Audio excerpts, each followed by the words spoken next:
আজকে আমি পাম্প থেকে 70 টাকার তেল নিব। দেখি 70 টাকার তেল চাওয়ার পরে পাম্পের লোকের রিয়াকশনটা আসলে কেমন থাকে, ওইটাই আজকে আমি আপনাদের দেখাবো। রিয়াকশন দিবে না তেমন একটা আমি জানি, কারণ চীনা পরিচিত আছে আগে থেকেই। 70 টাকার তেল চাইলে অবশ্যই দিব, তারপরেও দেখি রিয়াকশনটা কেমন হয়, কি বলে। তো চলো তেলটা নিই। 70 টাকা দাও।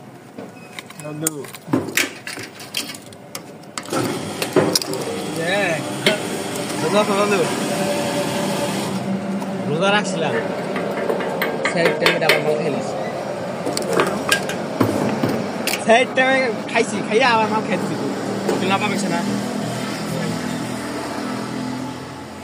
আমি জানি কোনো রিয়াকশন থাকবে না, কারণ চীনা পরিচিত আগে থেকেই, এজন্য চাওয়ার সাথে সাথে দিয়ে দিচ্ছে, কিছু বলেও নাই।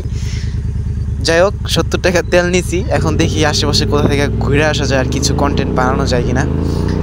কন্টেন্ট বানালে অবশ্যই আপনারা পাবেন ইউটিউবে আর ফেসবুকে, সব জায়গায় পাবেন। ফেসবুকে জনি রেডার লিখে সার্চ দিলেই পাবেন, আর ইউটিউবেও জনি রেডার লিখে সার্চ দিলেও পাইবেন।